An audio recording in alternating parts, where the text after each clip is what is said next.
ஓம் come கணாதிபதியே நமக. ஓம் வம் வாராகி நமக. அருட்பெருஞ்சோதி தனிப்பெரும் கருணை குரு வாழ்க குருவே துணை. இப்ப வந்து அரசு வேலை யாருக்கு அப்படிங்கிற ஜாதகத்தை பத்தி நம்ம காலையில ஒரு 2 ஜாதகம் பார்த்திருந்தோம். காலையில முதல் ஜாதகம் பாத்தீங்கன்னா நம்மளுக்கு பயணம் செல்லக்கூடிய பயணத்திலேயே இருக்கக்கூடிய ஒரு பஸ் டிரைவர் வந்து அவர் கவர்மெண்ட் ஜாப். அவருக்கு எப்படி வந்து ஒரு சிறப்பான ஜாதக அமைப்பு இருந்தது அப்படின்னு நம்ம பார்த்தோம். இரண்டாவது பாத்தீங்கன்னா ஸ்கூல் டீச்சர், அவங்களுக்கு குரு எப்படி இருந்தாரு, குரு திசையில என்ன திசாபுத்தி காலங்கள்ல அவருக்கு வந்து இந்த வேலை கிடைச்சது அப்படிங்கிறத பத்தி பார்த்திருந்தோம். அடுத்ததும் வந்து பாத்தீங்கன்னா 3வது ஜாதகம் வந்து பெண் ஜாதகம். இது வந்து ஒரு போலீஸ் காவல்துறை பணி அவங்களுக்கு எப்படி கிடைச்சது அப்படிங்கிறத நம்ம இப்ப இங்க இந்த ஜாதகம் மூலமாக பார்க்கலாம். இந்த ஜாதகத்துல பாத்தீங்கன்னா வயசு பாத்தீங்கன்னா இப்ப கிட்டத்தட்ட ஒரு 24 25 வயசு தான் ஆகுது. பெண் ஜாதகம். இவங்க பாத்தீங்கன்னா லக்னம் விருச்சிக லக்னம். லக்னாதிபதி போய் எங்க இருக்காருன்னா 10ஆம் இடத்துல. 10ல இருக்கக்கூடிய கிரகம் சூரியனாக இருந்தாலும் செவ்வாயா இருந்தாலும் திக்பலம் பெற்றிருக்கும் அப்படிங்கறதான். 10ல சூரியன் லக்னாதிபதி 10ல, அதே போல சூரியனோட சேர்ந்திருக்காரு. அப்ப சிம்ம வீட்டுல சூரியன் அங்க ஆட்சி பலத்தோட இருக்காரு. மேலும் பாத்தீங்கன்னா செவ்வாயும் லக்னாதிபதியும் அங்க வந்து நல்லா திக்பலம் பெற்றிருக்காரு. அப்ப ரெண்டுமே வரணும் இல்லையா? அப்ப சூரியனுங்கும் போது இங்க கவர்மெண்ட் ஜாப்பும் கிடைக்குது, செவ்வாய்ங்கும் போது யூனிஃபார்ம் போட்ட ஜாப். செவ்வாய்னாலே உங்களுக்கு அரசு அதிகாரி, ஒரு அதிகார சொல்லக்கூடிய அதிகாரியாக, ஒரு அதிகார தோரணையாக இருக்கக்கூடிய காவல்துறை அப்படின்னு நம்ம எடுத்துக்கலாம். ஏன்னா யூனிஃபார்ம் போட்ட தொழில்னாலே உங்களுக்கு செவ்வாய் தான். அப்போ 10ல சூரியன் செவ்வாய் இருக்கிறதுனால ரெண்டும் அமைஞ்சதுனால லக்னாதிபதியாயும் இருக்கிறதுனால 10ஆம் அதிபதியும் அங்க ஆட்சி பெற்று இருக்கிறதுனால அவங்க போலீஸ் இதுல வந்திருக்காங்க. இப்ப இங்க பாருங்க, இப்ப இவங்க பாருங்க, இந்த பொண்ணு வந்து பாத்தீங்கன்னா நல்ல விளையாடக்கூடிய பொண்ணு. வாலிபால் வந்து நல்ல ஒரு ஸ்கூல் காலேஜ்ல இதுல எல்லாம் வந்து ஸ்போர்ட்ஸ் வந்து நல்லா ஒரு திறம்பட செய்யும். இந்த ஸ்போர்ட்ஸுக்கு காரணம் செவ்வாயும் சொல்லலாம், புதனும் சொல்லலாம். இந்த பொண்ணுக்கு லக்னத்துக்கு, அதாவது விருச்சிக லக்னத்துக்கு 11ஆம் இடத்துல புதன். அப்ப நல்ல 11ங்கிறது அங்க கன்னி, மூலத்திரிகோணம், ஆட்சி பலம், உச்சபலம் எல்லாமே அங்க புதன். அப்போ விளையாட்டு துறையில அருமையான வாய்ப்பு. அந்த ஸ்போர்ட்ஸ் கோட்டாலேயே அந்த போயிருக்கு. அது போக எக்ஸாம் எழுதாம போகல அப்படின்னு சொல்லலாம். ஃபர்ஸ்ட் டைம் எக்ஸாம் எழுதுறாங்க, ஸ்போர்ட்ஸ் கோட்டாவும் வருது, எக்ஸாம்லயும் பாஸ் பண்றாங்க, திறமையும் மூலமாகவும் அவங்களுக்கு வேலை உடனே கிடைச்சிருது. அதாவது ஈஸியா வேலை கிடைச்சிருச்சு. அப்ப 11ல இங்க புதனும் நல்லா இருக்காரு, அதே போல சூரியன் செவ்வாயும் இங்க நல்லா இருக்காங்க அப்படிங்கறதுதான். மேலும் பாத்தீங்கன்னா இந்த பொண்ணுக்கு எந்த திசாபுத்தி காலங்கள்ல இவங்களுக்கு போலீஸ் துறை அந்த கவர்மெண்ட் ஜாப் கிடைச்சது அப்படிங்கறத நம்ம இங்க பார்க்கலாம். அரசு வேலை எப்ப கிடைச்சதுன்னா 1/2/2024 புதன் திசையில ராகு புத்தி. இப்ப புதன் வந்து இவருக்கு நல்லா இருக்காங்க, 11ஆம் இடம். ஒரு ஜாதகத்துல லக்னத்துக்கு 11ஆம் இடத்துல ஒரு கிரகம் வந்து உச்சம் பெற்றிருக்கு, ஆட்சி பெற்றிருக்கு அப்படின்னாலே அவங்களுடைய அபிலாஷைகள் அனைத்துமே நிறைவேறக்கூடிய இடம். அதே போல லாபஸ்தானம். அப்ப இங்க லாபம் அப்படிங்கிறது இங்க புதன்ங்கும் போது இங்க விளையாட்டுத்துறை, அறிவார்ந்த அறிவு, ஆற்றல் எல்லாமே இங்க. அப்ப அந்த புதன் திசையில ராகு புத்தியில தான் இங்க கிடைச்சிருக்கு. ராகு பாத்தீங்கன்னா லக்னத்துக்கு 7ஆம் இடத்துல, லக்னத்துல கேது, லக்னத்துக்கு 7ஆம் இடத்துல ராகு. அப்போ 7ஆம் இடம் நான் காலையிலேயே சொல்லியிருந்தேன். 7ஆம் இடம்ங்கிறதுதான் பொதுஜன தொடர்பு. போலீஸ் துறை, காவல்துறையில இருக்கிறவங்க என்ன பண்ணுவாங்க, பொதுஜன தொடர்பு இல்லாம இருக்க முடியுமா வேலை? அப்ப இங்க 7ஆம் இடமும் செயல்படுது. அப்ப 7ஆம் இடத்துல இருந்து ராகு இருந்ததுனாலையும் 11ஆம் இடத்துல புதன் இருக்கிறதுனாலையும் இங்க புதன் திசையில ராகு புத்தியில இவங்களுக்கு நல்ல வேலை கிடைச்சது அப்படிங்கறதுதான். அதே போல பாத்தீங்கன்னா இன்னும் பாத்தீங்கன்னா சந்திரனும் புதனும் இப்ப பாத்தீங்கன்னா இவங்களுக்கு ரெண்டுமே புஷ்கர நவாம்ச பாதத்துல. நான் எதுக்காக இந்த புஷ்கர நவாம்ச பாதம் சொல்றேன் அப்படின்னா, புஷ்கர நவாம்ச பாதத்துல ஒரு கிரகம் நின்றால் கண்டிப்பாக நல்ல பலனை கொடுத்தே ஆகும் அப்படிங்கறதுதான். இப்ப புதன்கிறதுல வந்து எங்களுக்கு புஷ்கராம்சத்துல இருக்கிறதுனால இவங்களுக்கு யோகி குருவாகவும் இருக்காரு, அவயோகி சூரியனா இருக்காரு. ஆனாலும் இங்க 10ஆம் இடத்துல திக்பலம் பெற்று இருக்கிறதுனால இங்க அவயோகி செயல்படல அப்படிங்கிறதையும் சொல்லலாம். ஏன்னா சூரியன் அப்படிங்கிறது கவர்மெண்ட் ஜாப். இந்த அவயோகி இங்க வந்து எப்படி செயல்படுது அப்படின்னா, இவங்களுக்கு அந்த ஜாப் பிடிக்கல. அந்த கவர்மெண்ட் ஜாப், எல்லாருமே கவர்மெண்ட் ஜாப் கிடைக்கணும்னு வேண்டிக்குவாங்க. இவங்களுக்கு கிடைச்ச ஜாப் வந்து எப்ப விட்டுட்டு வரலாம், தன்னுடைய தந்தைய பிரிந்திருக்கிறோம் அப்படிங்கிற ஒரு தந்தைக்காக தான் இந்த தொழிலை பார்க்கிறோம். தந்தைக்கு பிடித்த தொழிலு. தந்தைக்காக தான் இந்த தொழிலை பார்க்கிறோம். தந்தையை விட்டு பிரிஞ்சிருக்கிறோம். ஏன்னா இவங்க இவங்க இருக்கிறது பூர்வீகம் ஒரு பக்கம். அதுல இருந்து கிட்டத்தட்ட ஒரு 500 கிலோமீட்டர் தள்ளி தான் இவங்க வந்து ஜாப் பார்த்துட்டு இருக்காங்க. அப்படி இருக்கும்போது தன் அவயோகி அப்படிங்கிறது எங்க செயல்படுதுன்னா அந்த ஜாப், இந்த சூரியன் கவர்மெண்ட் ஜாப் எனக்கு பிடிக்கல. ஆனா வந்து தந்தைக்காக நான் அந்த ஜாபை வந்து செஞ்சுட்டு இருக்கேன். தந்தையோட பிரியத்துக்காக அப்படிங்கறதுனால இந்த இந்த அமைப்பு இங்க கிடைக்குது. அடுத்தது பாத்தீங்கன்னா இன்னொரு ஜாதகம். இதுவும் விருச்சிக லக்னம். லக்னாதிபதி செவ்வாய் என்று முதல்ல பாத்தீங்கன்னா லக்னாதிபதி தான் பலமாக இருக்கணும்னு நான் சொல்லியிருக்கேன். இந்த ஜாதகத்துல பாத்தீங்கன்னா லக்னாதிபதி செவ்வாய் கடகத்துல நீச்சமா இருக்காரு. ஆனா அங்க சந்திரனும் இருக்கிறதுனால நீச்ச பங்கம் ஆயிட்டாரு. போராடிதான் ஒரு விஷயத்த கிடைச்சது அப்படிங்கறதுதான். இவங்களுக்கும் ஸ்போர்ட்ஸ் கோட்டா இருந்தது. இப்ப லக்னாதிபதி பாத்தீங்கன்னா 2ல குரு, 11ல இவங்களுக்கும் ராகு. விருச்சிக லக்னத்துக்கு 11ல புதன் ராகு அப்படிங்கும்போது தொழில்நுட்பம் இங்க அறிவார்ந்த செயல் அப்படிங்கறதெல்லாம் விளையாட்டு துறையில இவங்களும் நல்லா கெட்டியா இருப்பாங்க. ஸ்போர்ட்ஸ் கோட்டா மூலமா போகல. காலேஜ்ல மெடிக்கல், அதாவது காலேஜ்ல வந்து இவங்களுக்கு ஸ்போர்ட்ஸ் கோட்டா மூலம் ஃப்ரீயா படிச்சாங்க. ஆனா இவங்க படிச்சுதான் வந்து வேலைக்கு போனாங்க அப்படிங்கறதுதான். இப்ப இவங்களுக்கும் பாத்தீங்கன்னா 10ல வந்து சூரியன் ஆட்சி பலத்துல, அதே போல சந்திரன் செவ்வாய் சுக்கிரன் 3மே கடகத்துல. அப்போ இவங்களுக்கு என்ன மாதிரியான ஜாப் கிடைச்சிருக்கும் அப்படின்னா, இங்க வந்து சூரியன் செவ்வாய் கிடையாது. அந்த ஜாதகத்துல காவல்துறைக்கே சூரியன் செவ்வாய் சேர்ந்திருந்தனால காவல்துறை யூனிஃபார்ம் கவர்மெண்ட் ஜாப். இவங்களுக்கு பாத்தீங்கன்னா சூரியன் மட்டும்தான் அங்க வந்து ஆட்சி பலத்தோட. செவ்வாய் வந்து இங்க நீச்சம் இருந்தாலும் நீச்ச பங்கம் ஆயிட்டாரு. சந்திரன் செவ்வாய் சுக்கிரன் 3 பேரும் இணைவு.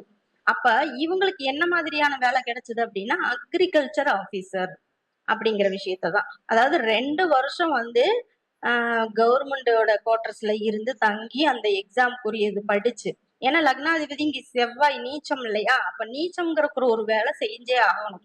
அப்புறம் நீச்ச பங்கம் ஆகினதுனால அவங்களுக்கு வந்து லேட்டா, அவங்களுக்கு கடுமையான போராட்டத்துக்கு அப்புறம் தான் அவங்களுக்கு அந்த வேலை கிடைச்சது அப்படின்னு நம்ம சொல்லலாம். செவ்வாய் பாத்தீங்கன்னா லக்னாதிபதி. அப்போ இங்க வந்து 6ஆம் அதிபதியும் அவர்தான். அப்படி இருக்கும்போது இவங்களுக்கு கொஞ்சம் லேட்டா தான் கிடைச்சது. அந்த செவ்வாய் நீச்சத்துக்குரியான வேலை செய்யணும் இல்லையா, 2 வருஷம் கடுமையான போராட்டத்துக்கு பிறகுதான் அவங்களுக்கு வந்து இந்த ஜாப் கிடைச்சது அப்படிங்கறத சொல்லலாம். இவங்களுக்கும் மிக அருமையான, இவங்களுக்கு பாத்தீங்கன்னா எந்த திசாபுத்தினா கேது திசாபுத்தியில தான் இவங்களுக்கு வேலையே கிடைச்சது. கேது திசையில தான் இவங்க வந்து எக்ஸாம் எழுதுறாங்க. எக்ஸாம்ல பாஸ் பண்றாங்க. அதே போல ஸ்போர்ட்ஸ் கோட்டால போகல இவங்க, படிச்சுதான் எழுதுனாங்க. அப்படி இருக்கும்போது புதன் இங்க வக்ரம் அப்படிங்கும்போது படிச்சுதான் இவங்க போறாங்க. அதே போல கேது திசா புத்திகள்ல கேது திசை ஆரம்பிக்கும் போதுதான் இவங்க எக்ஸாம் எழுதுறாங்க. ரிசல்ட் வந்ததும் கேது திசையில தான். இவங்க இன்டர்வியூ அட்டன் பண்ணதும் கேது திசை தான். வேலையில ஜாயின் பண்ணதும் கேது திசையில தான். கேது திசை சந்திர புத்தியில தான் முத இவங்க வந்து அரசு வேலையில ஜாயின் பண்றாங்க. அப்ப பாத்தீங்கன்னா ரொம்ப கஷ்டம். அசிஸ்டண்டா தான் முதல்ல வந்து ஜாப். அதன் பிறகுதான் அவங்க வந்து நல்ல போஸ்டிங் வருவாங்க. அப்புறம் 2 வருஷத்துக்கு அப்புறம் இப்ப நல்ல போஸ்டிங்ல நல்லா இருக்காங்க அப்படிங்கறதுதான். அதே போல இவங்களுக்கு வந்து இந்த கேது அப்படிங்கிறது எப்படி இங்க செயல்படுதுன்னா, இவங்களுடைய லக்னத்துக்கு 5ஆம் இடத்துல சனி கேது இணைவு. சனி பகவான் அப்படிங்கிறது கேதுவோட சனியோட நட்சத்திரத்துல, கேதுவும் சனியோட நட்சத்திரத்துல. இங்க சனி எதுக்கு இப்ப நம்ம இங்க வருது அப்படின்னா, இங்க யோகி தான் இவங்களுக்கு சனியாக வரும். யோகி நட்சத்திரம் சனி பகவானோட நட்சத்திரமாக வருது. இந்த சனி பகவான் 5 அப்படிங்கிறது பிடித்தமான வேலை. இந்த பிடித்தமான வேலை வேணுங்கிறதுக்காக இவங்க போராடுனாங்க அப்படிங்கிறதுனா 5ல சனி கேது இணைவு அப்படிங்கிற இந்த கேது திசை எதுக்காக நான் சொல்றேன்னா, கேதுவோட சனியும் இருந்திருக்கு. கேது சனியோட திசையில, சனியோட சாரத்துல வாங்கியிருக்காரு. சனி பகவானும் சனியோட சாரத்துல இருக்கிறதுனால. அதே போல சந்திரன் அப்படிங்கிறவரும் இந்த லக்னத்துக்கு 9ஆம் இடத்துல இருந்தாலும் சனியோட சாரம் தான். பூச நட்சத்திரம், கடகராசி பூச நட்சத்திரம். அப்படி இருக்கும்போது இங்க சனி பகவான் யோகி, அந்த யோகிக்குரிய வேலையும் கொடுத்துருது. கேது திசாபத்திகள்ல தான் அவங்களுக்கு வந்து இந்த கவர்மெண்ட் ஜாபே கிடைச்சிருக்கு அப்படிங்கறதுதான். அடுத்தது பாத்தீங்கன்னா இன்னொரு சூப்பரான ஜாதகம். இது பாத்தீங்கன்னா கிட்டத்தட்ட அவங்களுக்கும் ஒரு 60 வயசு ஆயிடுச்சுன்னு வச்சுக்கோங்களேன். இவங்களுக்கு வந்து பாத்தீங்கன்னா 61ல பிறந்திருக்காங்க. இவங்க வந்து கன்னி ராசி கன்னி லக்னம். ராசி லக்னம் ரெண்டும் ஒண்ணுதான். லக்னாதிபதி பாத்தீங்கன்னா 3ஆம் இடத்துல முயற்சி ஸ்தானத்துல. இந்த 3ஆம் இடம் சொல்லக்கூடியவர் வந்து பாத்தீங்கன்னா சூரியன், சுக்கிரன், செவ்வாய், புதன் 4 பேருமே இங்க வந்து 3ஆம் இடத்துலதான். அப்போ 12ஆம் அதிபதியும் 3ஆம் இடத்துல, 2ஆம் அதிபதியும் 3ஆம் இடத்துல. அதே போல பாத்தீங்கன்னா 3ஆம் அதிபதியும் 3ல ஆட்சி. அப்ப இவங்களுக்கு தைரிய வீரியம்லாம் அதிகமா இருக்கும். ஒரு மிலிட்ரியில, சென்ட்ரல் கவர்மெண்ட் ஜாப்ல இவங்க வந்து நல்ல ஒரு நர்ஸ், கர்னல் அப்படிங்கிற ஒரு பெரிய பொசிஷன்ல இருந்தவங்க தான். இவங்களுக்கு பாத்தீங்கன்னா எதன் ராகு திசா புத்தி, ராகு திசையில செவ்வாய் புத்தியில உங்களுக்கு வேலை கிடைச்சது. எதனால அப்படின்னா ராகுவும் ஆயில்ய நட்சத்திரத்துல, புதனோட நட்சத்திரத்துல, செவ்வாயும் இங்க புதனோட நட்சத்திரத்துல. இவங்களுக்கு யோகின்னு பார்த்தோம்னா சுக்கிரன் தான். அப்ப சுக்கிரனோட சேர்ந்த ராகு புதன், புதன் வந்து உங்களுக்கு வந்து 3ஆம் இடத்துல, லக்னாதிபதியும் ராசியாதிபதி 2 பேருமே புதன். அப்படி இருக்கும்போது இந்த திசா புத்தியில தான் இவங்களுக்கு கிடைச்சது. செவ்வாய் சனி குரு அப்படின்னாலே உங்களுக்கு ஸ்டாஃப் நர்ஸ், இது சம்மந்தப்பட்டாலே ஸ்டாஃப் நர்ஸ் அப்படிங்கிறதா. இவங்க வந்து ஒரு மிலிட்ரி கேன்டீன்ல, மிலிட்ரி ஹெட் ஆஃபீஸ் ஹெட் குவார்டர்ஸ்ல கர்னல் அப்படிங்கிற ஒரு பெரிய பொசிஷன்ல இவங்க வேலை பார்த்தாங்க அப்படிங்கிறது தான். இந்த ராகு அப்படிங்கிறது இந்த லக்னத்துக்கு 11ஆம் இடத்துல இருக்காரு. அப்ப லாபஸ்தானத்துக்குரிய ராகு கண்டிப்பா லாபத்தை கொடுத்தே ஆவார் அப்படிங்கிறதுனால ராகு அதாவது புதனோட சாரத்துல இருக்கிறதுனால இவங்களுக்கு கண்டிப்பா புதன் 3ஆம் இடத்துல இருக்கிறதுனால முயற்சியின் பேர்ல இவங்களுக்கு சரியான நேரத்துல இவங்களுக்கு வேலை கிடைச்சது அப்படிங்கிறதுதான். பெரிய பெரிய போஸ்டிங்ல இருந்து இப்ப ரிட்டையர்மெண்ட் ஆகி நல்ல லட்ச லட்சமா வந்து பென்ஷன் வாங்குறாங்க அப்படிங்கறதுதான். இப்போ எதுக்காக இந்த 5 ஜாதகம் நம்ம சொன்னோம் அப்படின்னம்னா, எல்லாத்துக்குமே சூரிய திசை சூரிய புத்தியிலேயே வேலை கிடைக்கும் அப்படிங்கிறது கிடையாது. உங்களுக்கு யோகி யாரு, யோகியோட நட்சத்திரத்தோட வழியில அந்த திசா புத்தி நடக்குதா, உங்களுக்கு வந்து நல்ல பாவத்துல, அதாவது 11ஆம் பாவம் 7ஆம் பாவம் இங்க செயல்படுதா, இல்ல முயற்சி பாவமாவது இங்க செயல்படுதா அப்படிங்கிறது தான். போட்டி தேர்வுல எல்லாருமே எக்ஸாம் எழுதுறாங்க, எல்லாருமே டிஎன்பிசி எக்ஸாம் எல்லாம் எழுதுறாங்க. ஆனா எல்லாத்துக்குமே வந்து கிடைக்குதா? இல்ல இல்லையா. அப்ப அவங்களுக்கு புதனும் நல்லா இருக்கணும், 3ஆம் இடமும் நல்லா இருக்கணும், 6ஆம் இடமும் வழிய நல்லா இருக்கணும். அதே போல 7ஆம் இடம் சம்பந்தப்படும் போதுதான் அவங்களுக்கு பொதுஜன தொடர்புள்ள இந்த கவர்மெண்ட் ஜாப் அப்படிங்கிறது ஒண்ணு கிடைக்கும் அப்படிங்கறதுதான். சரி, நம்ம இந்த கவர்மெண்ட் ஜாப் தானா, அரசியல் இருக்கிறவங்களுக்கும் இதே அமைப்பு தானா அப்படின்னா கண்டிப்பா இதேதான். சூரியன் செவ்வாய், சூரியன் இல்லாம அரசியல் கிடையாது, செவ்வாய் இல்லாம தைரியம் கிடையாது, அதே போல சனி பகவான் இல்லாம மக்கள் தொடர்பு கிடையாது. இதே குரு பகவான் இருந்தா மட்டும்தான் அங்க வந்து படிப்பும் கொஞ்சம் இருக்கும், அதே சமயம் பிரபலமா ஆகக்கூடிய யோகமும் இருக்கும். இதே நம்மளுடைய பிரபலமாக இருக்கக்கூடிய மற்ற நம்மளுடைய ஜாதகர், இப்ப பாலிடிக்ஸ்ல இருக்கிறவங்களுடைய ஜாதகம் இதெல்லாம் நம்ம பார்த்தோம்னா, இப்ப நம்மளுடைய ஆட்சி நம்மளுடைய முதலமைச்சரோட ஜாதகத்துல எல்லாம் பாத்தீங்கன்னா அவரும் வந்து இந்த சிம்ம லக்னம் தான், சிம்ம ராசி தான். அப்படிங்கும்போது இங்க சிம்மத்துல வந்து 7ல இங்க சூரியன். அப்ப சூரியனோட நேரடி பார்வை எங்க இருக்குங்க, தான் வீட்டுல விழுகுது. எந்த ஒரு கிரகம் தன் வீட்டை பார்க்குதோ கண்டிப்பா அங்க வந்து நல்ல ஒரு விஷயம் கிடைக்கும், நல்ல ஒரு பலன் கிடைக்கும் அப்படிங்கிறதா. கண்டிப்பா நல்ல பலனை கொடுத்தே ஆகணும் அப்படிங்கிறதா. நான் முன்னாடியே சொல்லிட்டேன், 7ஆம் பாவம் தொடர்பு இல்லாம கண்டிப்பா எந்த ஒரு பொதுப்பணித்துறையிலையும் வேலை பார்க்க முடியாது, பொதுநலத்துறையிலையும் வேலை பார்க்க முடியாது அப்படிங்கிறதுதான். அப்ப அவரோட ஜாதகத்தை பாத்தீங்கன்னா சிம்ம ராசி சிம்ம லக்னம், லக்னாதிபதியே உங்களுக்கு எங்க இருக்காரு, 7ஆம் இடத்துல இருக்காரு. அப்ப 7ல சூரியன் இருக்கும்போது தான் வீட்டை பார்ப்பாரு அப்படிங்கும்போது கண்டிப்பா அவர் வந்து அரசியல் கட்சியில இருந்து திரும்ப வந்து அவர் இப்ப வந்து ஒரு முதலமைச்சராக உட்கார்ந்துருக்காருன்னா கண்டிப்பா 7ல சூரியன் இருக்கிறதுனாலதான், தன் வீட்டை பார்க்கக்கூடிய கிரகமாக இருக்கிறதுனால மட்டும்தான். இப்ப அடுத்த எலெக்ஷன் வரப்போகுது அப்படின்னா கண்டிப்பா பெரும்பான்மையான கட்சி விகிதத்துல அவர் வந்து வெற்றி பெறக்கூடிய வாய்ப்பு அப்படிங்கிறது ஒண்ணு இருக்கு அப்படிங்கிறதையும் நான் ஒரு சின்னதா சொல்லிக்கிறேன். அடுத்து பாத்தீங்கன்னா நம்ம மறைந்த முதல்வர் கருணாநிதி, கலைஞர் கருணாநிதி ஒரு ஜாதகத்தை பார்ப்போம். அவருக்கு பாத்தீங்கன்னா அவரோட இந்த கடக லக்னம், மெயினா பாத்தீங்கன்னா இந்த கடக லக்னம், கடகராசி, சிம்ம லக்னம், சிம்ம ராசி, மேஷ லக்னம், இவங்களுக்கு எல்லாத்துக்குமே கண்டிப்பா இந்த பொதுஜன தொடர்பு அப்படிங்கிற இந்த அரசியல் கட்சி இதுல எல்லாம் கண்டிப்பாக இருக்கும். நம்ம காலையிலேயே சொல்லிட்டோம், சூரியன் நல்லா ஆட்சி பலத்தோட இருப்பாரு, அதே போல 7ஆம் இடமும் நல்லா இருக்கும் அப்படிங்கிறதையும் சொல்லிட்டோம். மெயினா பாத்தீங்கன்னா இந்த கடகராசி கடக லக்னம் இவங்களுக்கு எல்லாம் 7ஆம் இடம் என்னவா வருதுங்க, சனி பகவானா வருவாரு. அப்ப சனி பகவான் அவங்களோட ஜாதகத்துல நல்லா இருந்தாலே கண்டிப்பா அவங்க அரசியல் தொடர்பு மக்கள் தொடர்பு கண்டிப்பாக வரும் அப்படிங்கறதுதான். இப்ப கலைஞரோட ஜாதகத்துல பாத்தீங்கன்னா கடக லக்னம், லக்னத்துக்கு 7லயே செவ்வாய் உச்சமான நிலையில இருக்காரு. அப்ப கண்டிப்பா தமிழர்களே தமிழர்களே அப்படின்னு கட்டு மரத்துல மறந்தாலும் மரம் மரம் அப்படின்னு பேசுவார். அப்ப இதுல நம்ம கடல்ல போட்டாலும் நான் வந்து தத்தளிச்சுட்டு தான் வருவேன்னு ஒரு வசனம் பேசுவார். அந்த வசனம்ங்கிறது உங்களுக்கு செவ்வாய் இல்லாம கிடையாது. அதே போல லக்னாதிபதி என்று சொல்லக்கூடிய சந்திரனும் 11ஆம் இடமான லாபஸ்தானத்துல இருக்கும்போது கண்டிப்பா அங்க சூரியனும் சேர்ந்து இருக்காரு. சூரியன் சந்திரன் சேர்ந்து இருந்தாலே ஒரு திறமை அப்படிங்கிறது கண்டிப்பாக இருக்கும், மற்றவர்களுக்கு இல்லாத ஒரு புதுவிதமான திறமை கண்டிப்பாக இருக்கும் சூரியன் சந்திரனோட இணைவு அப்படிங்கிறது தான். இப்ப 7ஆம் இடம் இங்கே சம்பந்தப்பட்டதுனால அவர் வந்து நல்ல ஒரு கடைசி வரைக்கும் ஆட்சியிலேயே உட்கார்ந்து ஆட்சியில இருந்து ஆட்சி பெற்று அரசியல் கட்சியில பெரிய ஒரு சாதனை பண்ணாரு அப்படிங்கிற விஷயம்தான். அடுத்து பாத்தீங்கன்னா மறைந்த முதல்வர் ஜெயலலிதா அம்மாவோட ஜாதகத்துல பார்ப்போம். அவங்களது பாத்தீங்கன்னா மிதுன லக்னம்.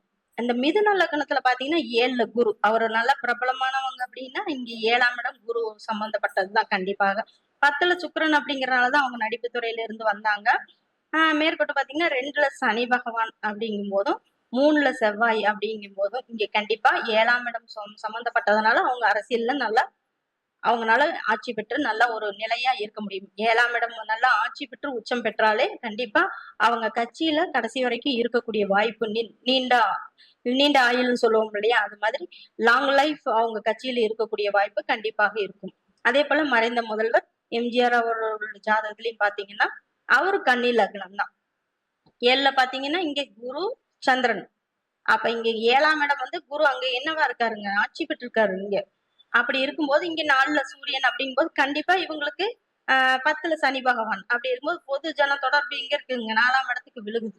அப்ப வீட்டுல இருந்தாலும் இவர் வந்து 7ல குரு இருக்கிறதுனால இவர் வந்து நடிப்பு துறையில வந்துட்டு அதன் பிறகு கட்சிக்கு வந்தாரு. ஆனாலும் கடைசி வரைக்கும் கட்சியில இருக்கக்கூடிய நீண்ட ஆயுள் நீண்ட லாங் லைஃப் அப்படிங்கிறது எப்படின்னா இந்த 7ஆம் இடம் வந்து நல்லா இருந்தால் மட்டுமே கண்டிப்பாக லாங் லைஃபா இருக்க முடியும் அப்படிங்கிறது தான். அடுத்து பாத்தீங்கன்னா நம்மளுடைய சூப்பர் ஸ்டார் ரஜினிகாந்தோட ஜாதகத்துல பாத்தீங்கன்னா சிம்ம லக்னமா இருந்து 4ஆம் இடத்துல லக்னாதிபதி 4ஆம் இடத்துல இருந்தாலும் இவருக்கு 7ல குரு இருக்காரு.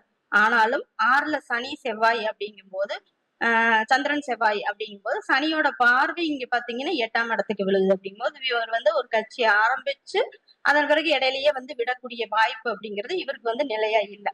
இந்த சூரியன் தான் வீட்டை பார்த்திருந்தாலும் 7ஆம் இடத்துல குரு வந்து இருந்தாலும் தான் வீட்டை பாக்குறாரு, அதாவது லக்னத்தை பார்த்தாலும் இங்க ஆட்சி உச்சம் பெறல. அதனால அவரெல்லாம் நீடித்து இருக்க முடியல. ஒரு கட்சி ஆரம்பிச்சுட்டு அதன் பிறகு அதை வந்து பின்வாங்கிட்டாரு அப்படிங்கிற ஒரு அமைப்பு தான். அதே போல இவர் நம்மளுடைய உலக நாயகன் கமலஹாசன் அவர்களோட ஜாதகத்துல பாத்தீங்கன்னா சிம்ம லக்னம். சிம்ம லக்னத்துக்கு பாத்தீங்கன்னா 7ஆம் அதிபதி வந்து பாத்தீங்கன்னா 4ஆம் இடத்துல குருவோட பார்வையில இருக்காரு. அதே போல இங்க செவ்வாய் பாத்தீங்கன்னா 6ஆம் இடத்துல உச்சமாக இருக்காரு.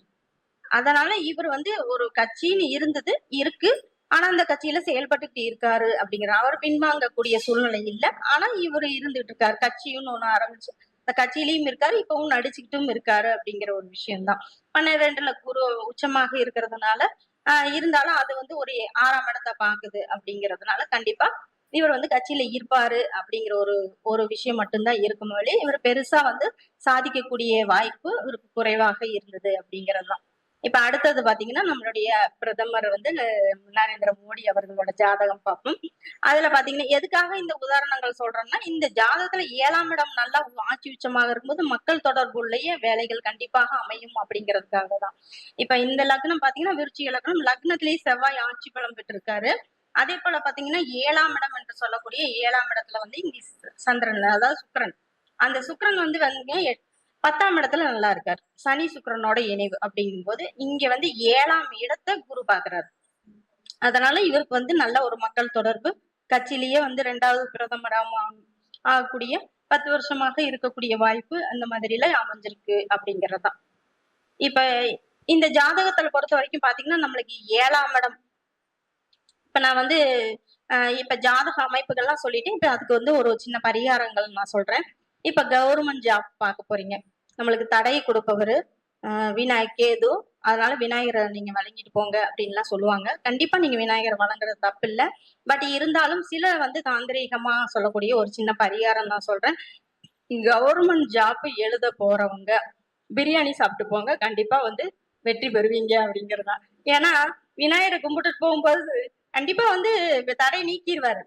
எக்ஸாம் எழுதுறதுக்கு தடை நீக்கிடுவாரு. ஆனா எக்ஸாம்ல நீங்க பாஸ் ஆகி நீங்க வெற்றி பெறணும்னு கண்டிப்பா நீங்க பிரியாணி சாப்பிட்டு போங்க, கண்டிப்பா உங்களுக்கு வந்து வெற்றி கிடைக்கும் அப்படிங்கறதா. அதே போல கண்ணு தெரியாதவங்களுக்கும் நீங்க வந்து பிரியாணி வாங்கி கொடுக்கலாம். இதுல வந்து சில சூட்சும ரகசியங்கள் இருக்கு. நீங்க இதுல வெற்றி பெற்றுட்டா நீங்க கான்டாக்ட் பண்ணுங்க கண்டிப்பா. வேற ஏதாவது தகவல் இருந்துச்சுன்னா நீங்க கமெண்ட் செக்ஷன்ல கழுவி ஊத்துங்க, அதனால ஒண்ணும் பிரச்சனை இல்லை. நாங்க வந்து ஹைட் பண்ணிக்கிறோம் கமெண்ட்ஸ். அதனால ஆனா வெற்றி பெற்றுட்டா கண்டிப்பா எனக்கு கால் பண்ணுங்க அப்படிங்கறதா.